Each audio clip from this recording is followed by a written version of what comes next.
Di tahun 1997 di desa Kancipura, kita akan diperlihatkan dengan sebuah keluarga yang sedang bersiap menyambut kedatangan menantunya. Pria ini bernama Rajan, merupakan pengrajin sekaligus pemilik rumah tenun tradisional di Kancipura. Ia memiliki anak yang bernama Ganesh yang baru saja menikah dengan seorang gadis bernama Dana.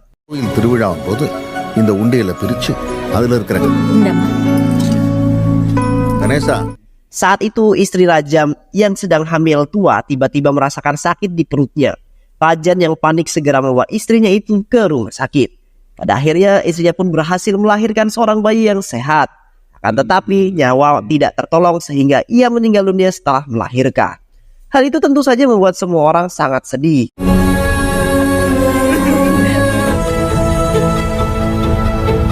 Ganesh yang kini memiliki adik baru yang memberikan nama Murugan. Meskipun jarak dirinya dengan sang adik sangat jauh yaitu 30 tahun. Ia sangat menyayangi adiknya dan merawat adiknya seperti anaknya sendiri. Beberapa tahun berlalu, Murugan yang tumbuh dengan didikan Ganesh dan Danam, ia memanggil Danam dengan sebutan ibu. Tetapi hal itu tidak disukai ibu Danam. Ia gak suka kalau Murugan memanggil putrinya dengan sebutan ibu. Sementara itu sang Rajan sedang fokus bekerja. Ada seorang karyawan yang bernama Chandru. Chandru merupakan karyawan lama dan sudah Rajan anggap sebagai anak sendiri. Chandru meminta izin kepada Raja kalau ia akan membuka sebuah toko tenun di Madras. Chandru dan Laksmi memohon agar Rajan mengizinkan dirinya untuk menjual kain sutra yang dibuat Rajan. Awalnya Rajan menolak karena sutra yang ia buat hanya untuk kepentingan keagamaan dan bukan untuk dipasarkan secara bebas. Chandru terus membujuk Rajan hingga pada akhirnya Rajan pun mau bekerja sama dengan Chandru. Beberapa tahun berlalu kini Ganesh sudah memiliki anak yang bernama Siva.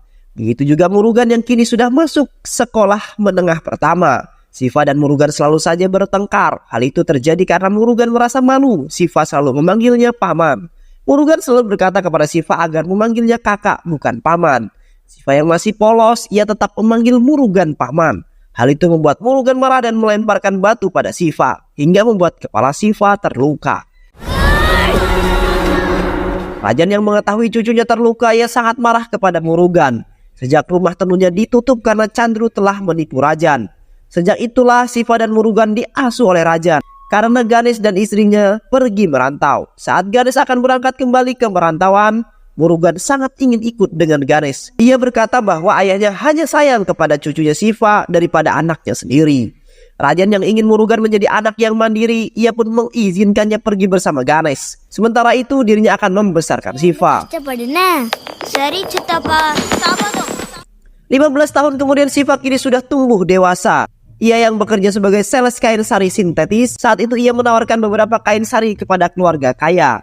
Akan tetapi wanita tersebut tidak tertarik dengan sari yang ditawarkan Siva. Karena ia hanya menginginkan sari Raja Patu, yaitu sari klasik yang dibuat dengan tangan sendiri dengan keahlian khusus.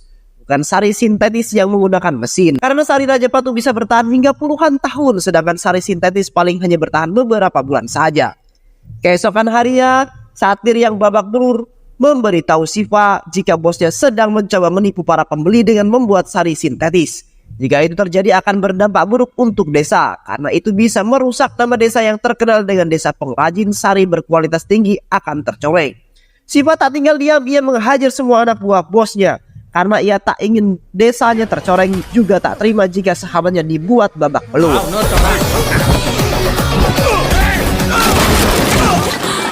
Dengan mudah Siva menghajar mereka semua. Bosnya tak terima dengan perlakuan Siva, ia pun melaporkan Siva ke polisi, yang membuat Siva harus ditahan. Tak lama Rajan datang. Rajan berkata kalau mereka tidak bersalah karena mereka hanya menjaga nama baik desa. Polisi tidak bisa berbuat apa-apa karena bos mereka sudah menuntut Siva. Rajan sangat marah mendengarnya. Ia mengancam akan membakar kantor. Karena tindakan Rajan itu malah membuatnya harus masuk penjara juga bersama Siva. Ganesh yang mengetahui bapaknya dan juga Siva ditahan polisi, ia minta bantuan Murugan untuk membebaskan mereka. Dengan mengerahkan pengacara yang disewa Murugan, akhirnya mereka pun berhasil dibebaskan. Ternyata Murugan saat ini telah menjadi orang yang paling disegani di desanya, karena ia adalah menantu pengusaha raja tekstil terbesar di Madras. Hal itulah yang kemudian membuat polisi mau membebaskan mereka. Sesampai mereka di rumah, dengan berlagak sombong Murugan berkata kalau dia malu karena setelah sekian lama tidak ada perubahan pada Siva yang masih saja menjadi pengacau. Lalu Murugan berkata kalau ia akan membawa Shiva ikut bersamanya agar Shiva bisa sukses seperti dirinya. Pada awalnya mereka menolak, tapi Ibu Mara berkata agar Shiva bisa ikut dengan Murugan karena hal itu bisa menambah wawasan dan juga pengalaman. Keesokan harinya mereka pun berangkat. Tak lupa Satir pun ikut bersama mereka. Sesampai mereka memasuki rumah yang mewah dan megah, namun Shiva terkejut setelah melihat sepupu istri Murugan ternyata wanita yang Shiva incar saat kuliah dulu. Wanita itu bernama Ruti, anak dari Laksmi. Saat kuliah Shiva sempat menembak Ruti, tapi Ruti menolak cinta Shiva karena Shiva hanya orang miskin dan tidak selevel dengan orang kaya.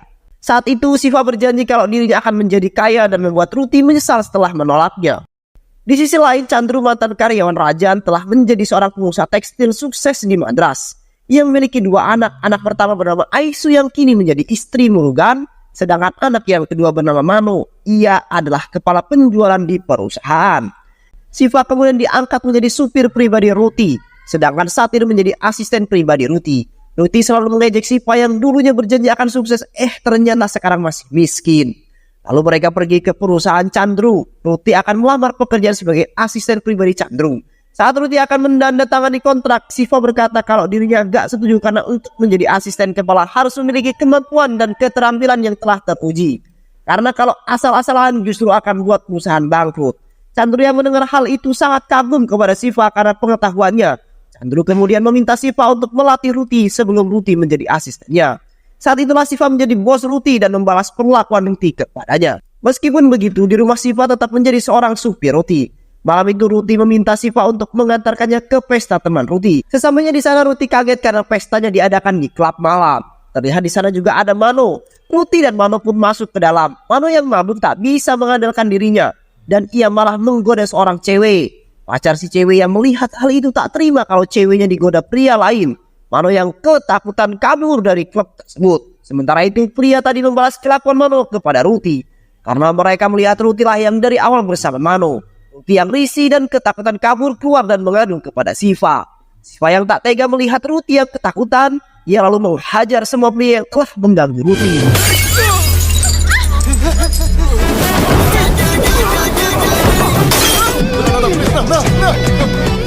Mudah saja Shiva mengalahkan mereka semua. Sampainya di rumah, Ruti langsung memeluk Shiva karena ia kagum kepada Shiva. Dan benih-benih cinta pun tumbuh. Setelah kejadian itu mereka pun semakin dekat dan berpacaran. Keesokan harinya saat mereka sedang makan di rumah makan, tiba-tiba Mano datang dan membawa bodyguard untuk melindunginya. Karena Mano tahu Shiva sangat jago gelut. Mano lalu memukul Shiva karena Shiva telah berani mengajak Ruti makan bersama. Meski dipukul dan dihina, Shiva tidak melakukan perlawanan sedikit pun. Karena Mano adalah anak bosnya. Tiba-tiba Satir datang dan marah-marah kepada Mano karena ia tidak terima jika sahabat dihajar tanpa sebab oleh Mano. Satir yang emosi menantang mereka semua untuk duel bersama. Sayangnya malah Satir yang habis babak belur dihajar bodyguard Mano. Hal tersebut disaksikan oleh Murugan. Hal itu tentu membuat Murugan sangat marah. Ia membawa Shiva ke kota agar dirinya bisa belajar bukan malah cari ribut dengan anak bosnya, yaitu Mano, adik ipar Murugan. Murugan yang emosi langsung mengusir Shiva dan Satir. Saat mereka sedang makan, tiba-tiba telepon Shiva berbunyi. Ternyata itu adalah Ruti yang meminta Shiva untuk datang ke rumah sakit. Mendengar hal itu Shiva sangat kaget karena Shiva khawatir dengan Murugan karena Murugan sering berkata akan bunuh diri kalau Shiva terus mengecewakannya. Sampainya di rumah sakit, Shiva merasa lega karena melihat Murugan masih hidup. Akan tetapi Shiva bingung. Kalau Murugan masih ada, lalu siapa yang dirawat? Dan ternyata itu adalah Mano. Sambil menangis Murugan berkata kalau ia tidak terima jika Shiva dihajar oleh Mano. Meski Murugan terlihat jahat dan tidak peduli, justru Murugan sangat menyayangi Shiva. Karena dari dulu Shiva adalah adik kesayangannya. Sementara itu Chandru yang marah karena kelakuan Murugan yang telah membuat anak bungsunya koma. Ia pun mengusir Murugan dan berkata kalau Murugan hanyalah beban dan tidak ada gunanya. Kalau saja bukan Aisu yang meminta menikah, Chandru tidak sudi punya menantu miskin seperti Murugan. Dengan terpaksa mereka pun harus pergi dari rumah Chandru. Murugan sangat sedih karena ia harus berpisah dengan Aisu. Murugan tidak peduli dengan hinaan Chandru kepada dirinya, tapi Murugan tidak bisa hidup jika Aisu tidak ikut dengannya. Saat itu juga Murugan berlari ke laut untuk mengakhiri hidupnya. Namun Shiva dan Satir dengan cepat mereka menghentikan Murugan. Sebulan setelah kejadian itu, Laksmi berkata kalau dia akan menikahkan Ruti dengan Mano. Laksmi juga meminta agar Aisu bercerai dengan Murugan. Aisu yang mendengar hal itu, ia langsung pergi tanpa berkata apapun. Keesokan harinya, Ruti pergi ke rumah Shiva dan ia menceritakan semua kepada Shiva. Shiva bingung karena dirinya tidak bisa apa-apa. Lalu Ruti meminta agar Shiva segera menikahinya sebelum dirinya dinikahkan dengan Mano. Ruti hanya mencintai Shiva dan tidak ingin menikah dengan Mano. Tanpa mereka ketahui, Rajan mendengar percakapan Shiva dan Ruti. Ia pun segera mengambil sebuah kain sari dari sebuah peti yang sudah ia buat sendiri. Rajan lalu memberikan sari itu kepada Ruti dan itu artinya jika Rajan menyetujui hubungan Ruti dengan Shiva. Mendengar hal itu, Shiva dan Ruti sangat senang, sementara Ruti Murugan sangatlah bersedih karena tidak ada seorang pun yang peduli dengan dirinya. Malam harinya, Rajan yang panik karena ia kehilangan celengan leluhur miliknya. Namun tak lama setelah itu terdengar suara kendi yang terjatuh dari atap rumahnya. Ternyata itu adalah Murugan yang sedang mabuk. Murugan sengaja mengisi celengan leluhur milik ayahnya itu dengan miras. Rajan sangat marah melihat hal yang dilakukan oleh Murugan. Saking emosinya ia mengambil tombak dan akan menusuk Murugan. Sambil menangis, Murugan berkata, "Saya sengaja mencuri celengan itu karena ingin diperhatikan oleh ayah. Tapi ayah hanya bisa memarahinya. Ternyata ayah sebenci itu kepada saya. Sejak kecil saya tidak pernah merasakan kasih sayang dari ayah. Yang ayah lakukan hanya marah, marah, dan marah. Jika harus memilih, saya lebih baik mati sebelum dilahirkan. Tak ada satupun di keluarga ini yang peduli padaku. Di dunia ini hanya Isu yang bisa mengerti aku. Namun sekarang Aisu pun meninggalkanku." Mendengar hal itu membuat semua orang bersedih. Lalu Rajan memeluk Murugan dan ia berjanji pada Murugan jika ia akan membawa Aisu kembali kepadanya. Keesokan harinya, Murugan, Shiva dan juga Satir pergi ke rumah Chandru. Sesampainya di sana, Satpam memberitahu Laksmi bahwa ada Rajan datang dan ingin bertemu dengan Chandru. Laksmi lalu minta agar mereka menunggu di luar. Rajan, Shiva dan Satir pun menunggunya di luar, namun hingga larut malam, tapi Chandru tak kunjung datang keluar. Dan ternyata Laksmi sengaja tidak memberitahu Chandru tentang keberadaan Raja. Aisu dan Ruti terkejut melihat kedatangan Rajan. Lalu Shiva menjelaskan kalau mereka ingin menemui Chandru dan Laksmi meminta mereka menunggunya. Tapi sampai malam gini Chandru tak kunjung keluar. Mendengar hal itu, Aisu dan Ruti pun masuk dan memberitahu tentang Rajan kepada Chandru. Chandru memarahi Laksmi karena tidak memberitahunya. Namun Laksmi beralasan kalau dirinya telah lupa dengan keberadaan mereka. Rajan meminta maaf kepada Chandru atas perbuatan yang telah Murugan lakukan kepada Mano. Ia juga minta izin untuk membawa Isu pulang. Akan tetapi Chandru menolaknya. Dengan nada sombong, mereka berkata jika ia tak mau Aisu hidup susah bersama Murugan karena Rajan hanyalah orang miskin. Sedangkan Chandru dan Laksmi adalah pengusaha tekstil terkaya di Tamil Nadu. Mendengar hal itu, Rajan pun mengingatkan Chandru dan Laksmi jika mereka tidak akan pernah berkembang jika saat itu Rajan tidak mengizinkannya. Dan janganlah sombong dengan apa yang kau miliki sekarang. Ingatlah roda kehidupan itu pasti berputar. Shiva yang tak terima keluarganya dihina, ia berjanji bahwa suatu saat nanti keluarga mereka akan menjadi orang yang sangat kaya raya. Dan bisnisnya akan terkenal di seluruh India. Dan mereka pun pergi dari sana. Keesokan harinya Shiva menceritakan semua itu kepada Murugan. Mendengar hal itu kemudian Murugan siap membantu Shiva. Ia akan memanfaatkan nama Chandru. Lalu Murugan meminjam 100 juta rupiah kepada rentenir dan mengatasnamakan Rajan sebagai modal utama untuk mengembangkan bisnisnya. Kemudian mereka pergi ke beberapa toko sari untuk menjalin kerjasama. Beruntungnya mereka semua mau bekerja sama dengan Murugan. Mereka menggunakan nama Rajan untuk usahanya itu. Setelah itu mereka pun pergi ke toko kain untuk mencari kain terbaik. Setelah beberapa hari mereka terkejut karena semua pabrik yang awalnya telah siap bekerja sama tapi tiba-tiba memutuskan untuk bekerja sama. Murugan panik karena uang yang mereka pinjam habis untuk dibelikan bahan-bahan. Dan ternyata dalang dari semua ini adalah Laksmi. Ia merupakan pimpinan asosiasi tenun India dan menginstruksikan kepada semua pengusaha untuk jangan menerima sari buatan Rajan. Dan meminta para pengusaha untuk memboikot Rajan serta keturunannya. Ganesh yang mengetahui Murugan meminjam tanpa sepengetahuannya membuatnya sangatlah marah. Tak lama rentenir itu datang untuk mengambil pinjaman 100 juta rupiah. Rajan yang bingung karena ia tidak memiliki apapun dengan terpaksa ia pun menggadaikan surat rumah kepada rentenir. Rentenir itu memberikan waktu 6 bulan kepada Rajan. Jika tidak maka rumah ini akan ia sita. Malam harinya Shiva, Satir dan Murugan datang ke rumah Chandru. Shiva tak terima karena Laksmi telah bermain curang. Shiva juga berkata orang seperti Laksmi tidak pantas menjadi ketua asosiasi. Namun Laksmi membantahnya. Ia berkata justru kalianlah yang tidak pantas bergabung dengan pengusaha seperti kami. Sementara itu Aisu yang tak tega melihat kondisi Murugan, ia memutuskan untuk ikut dengan Murugan. Karena hanya Murugan dan bisa mengerti keadaan Aisu. Chandru yang tak bisa berkata-kata lagi, ia berjanji pada Aisu kalau Chandru akan mengantarkan Aisu besok ke rumah Murugan. Keesokan harinya, Chandru pun datang ke rumah Rajan. Dengan nada sombong, Chandru berkata ia tidak sudi membiarkan Aisu hidup di dalam kemiskinan, karena rumah kalian saja akan disita. Saya bisa saja melunasi hutang kalian, asalkan Rajan mau bersujud ke kedua kaki saya. Rajan yang mendengar hal itu hanya bisa terdiam dan meminta Chandru untuk pergi dari rumahnya. Sementara itu, Siva sangat bersedih karena musibah yang menimpa keluarganya. Raja lalu menghampiri Siva mencoba untuk menenangkannya. Lalu kenapa kakek tidak mau menenun lagi? Ucap Siva sambil menangis.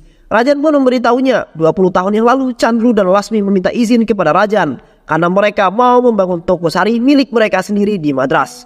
Rajan yang sudah menganggap Chandru sebagai adik sendiri, ia pun langsung menandatangani surat tersebut tanpa ia baca dulu sebelumnya. Dan tanpa sepengetahuan Rajan, Chandru menjual sari hasil rajutan Rajan di kolektor sari dengan harga yang sangat tinggi, sedangkan Chandru membodohi Rajan dan membeli sari dengan harga yang sangat murah. Dan setelah 3 tahun berlalu, Chandru dan Lasmi datang membawa mobil. Dengan nada sombong, Lasmi memberikan uang gaji para penenunnya yang terlambat karena uang gaji mereka dipakai Lasmi untuk membangun pabrik yang lebih besar. Karena uang telah mengubah karakter Chandru, sehingga Rajan pun menolak kerjasama lagi dengan Chandru. Namun Lasmi menjelaskan bahwa isi perjanjian telah ditandatangani oleh Rajan saat itu adalah desa ini tidak boleh menjual hasil tenunnya kepada siapapun kecuali untuk Chandru. Dan jika itu dilanggar maka akan dipidanakan. Rajan yang mendengar hal itu sangat kecewa dengan Chandru. Rajan bersama para warga pun mengusir Chandru dan Lasmi dari desa. Setelah kejadian itu, Rajan memutuskan untuk menutup rumah tenunnya daripada ia harus kerjasama dengan Chandru. Rajan meminta maaf kepada Siva karena tidak bisa memberikan kehidupan yang layak kepada keluarganya. Selama hidupnya, Rajan membuat sari itu hanya untuk acara keagamaan, bukan untuk diperjualbelikan secara bebas. Dan sari yang ia buat adalah sari Raja Patu. Siva yang mendengar hal itu membuat terkejut, dan seketika ia teringat kembali dengan keluarga kaya yang saat itu ia tawari kain sari. Dan ia menginginkan kain sari Raja Patu. Siva pun langsung pergi ke rumah keluarga kaya itu dan membawa beberapa kain sari yang tersisa. Setelah dicek keaslian oleh orang kaya tersebut, mereka kaget karena yang dibawa Siva memang asli dari Raja Patu. Wanita kaya itu sangat senang karena ia telah lama mencari di seluruh Tamil Nadu namun tak kunjung menemukannya. Sekarang Siva datang ke tempatnya dengan membawa sari yang ia inginkan itu. Ia sangat membuat wanita itu bahagia. Siva lalu menceritakan bahwa sang kakek yang menenun sari Raja Patu. Dan saat ini kakeknya masih hidup dalam kemiskinan. Bahkan ia kehilangan harga diri karena ditipu teman yang memiliki hutang 100 juta rupiah. Mendengar hal itu, wanita itu merasa kasihan. Siva berkata kalau ia akan menjual satu sari itu seharga 100 juta. Tanpa pikir panjang, wanita itu membeli 4 sari Raja Patu milik Siva. Siva juga tak menyangka kalau harga Raja Patu bisa semahal ini. Ia menjelaskan jika suatu barang dibuat dengan tangan profesional dan sangat hati-hati. Karena tak semua orang bisa membuat Raja Patu, dan Raja Patu adalah sari dengan kualitas yang tidak diragukan lagi. Dan beruntungnya orang kaya itu memiliki banyak kontak kolektor sari dan akan membantu menjualkan sari miliknya. Mendengar hal itu, Siva sangat bahagia. Ia menangis haru dan berterima kasih kepada orang kaya tersebut. Keesokan harinya, Siva dan Rajan pergi ke seorang pengacara sambil membawakan salinan dokumen yang telah ditandatangani oleh Rajan saat itu. Dan setelah dicek, ternyata dokumen tersebut hanya memiliki masa waktu 20 tahun dan sekarang sudah tidak berlaku lagi. Dan pada akhirnya Rajan pun dapat membuka kembali rumah tenun miliknya. Rajan sangat bahagia karena ia bisa menikmati kembali masa kejayaan dan menemukan kembali jati dirinya sebagai pengrajin sari Raja Patu. Lalu mereka pun mendatangi para warga dan meminta mereka untuk kembali menenun. Mendengar hal itu, warga sangat senang. Warga juga tidak ragu meninggalkan pekerjaan yang sekarang karena menenun adalah jati diri mereka. Rajan kemudian mengajarkan Siva teknik menenun Raja Patu. Siva yang diberi kepercayaan oleh Rajan untuk mengatur semua dengan penuh semangat. Siva menikmati pekerjaannya yang saat ini. Lalu hasil dari penjualan sari itu, Siva bisa menggaji para penenun dengan layak. Kini Rajan dapat menikmati masa tuanya dengan tenang. Sebulan kemudian Ruti datang dan memohon kepada Rajan agar mereka menikahkan Siva dengan dirinya. Karena jika tidak, sang ibu akan menikahkan dengan Mano. Lalu Siva bersama Ruti datang ke rumah Ruti. Dengan jantan, Siva berkata pada Laksmi, jika orang tua Ruti tidak mengizinkan mereka berdua menikah, Siva tidak akan mengajak Ruti untuk kawin lari. Mendengar hal itu, Laksmi senang karena ia tak sudi punya menantu seperti Siva. Ia juga akan segera menikahkan Ruti dengan Mano. Secara mengejutkan, ayah Ruti membantah Laksmi. Ia malah tidak setuju jika Ruti menikah dengan Mano karena ia bisa melihat bahwa cinta Siva begitu besar untuk Ruti. Sang ayah sangat merestui hubungan Ruti dan Siva. Ayahnya mengancam jika ia akan memutuskan hubungan dengan Chandru jika Laksmi terus memaksa anaknya untuk menikah dengan Mano. Setelah pikiran yang matang, Chandru pun meminta Laksmi untuk menuruti kemauan suaminya. Hal itu tentu saja Mano sangat marah dan kecewa dengan keputusan ayahnya. Karena hal itu membuat Chandru tersadar jika kekayaan yang ia miliki saat ini tidak pernah memberikannya kebahagiaan. Karena uang hanyalah sementara. Justru kebahagiaan yang sesungguhnya yaitu berada bersama orang-orang yang tulus, mau menerima apapun keadaan kita. Beberapa tahun berlalu, berkat kerja keras dan keahlian yang ia miliki dalam menenun, Rajan mendapatkan sebuah penghargaan dari pemerintah India. Hal itu kemudian membuat Rajan semakin terkenal. Kini Rajan dan keluarganya menjadi salah satu orang terkaya di India. Rajan bersama keluarga Chandru telah melupakan kejadian masa lalu yang suram. Kini dapat hidup damai dan bahagia. Dan film pun selesai. Banyak pelajaran hidup yang kita dapat dari film ini. Semoga teman-teman semua terhibur setelah menyimak alur cerita film ini. Terima kasih sudah menyimak video-video LK21 Revive. Semoga sahabat semua terhibur dan sampai bertemu lagi di video-video berikutnya. Wassalamualaikum warahmatullahi wabarakatuh.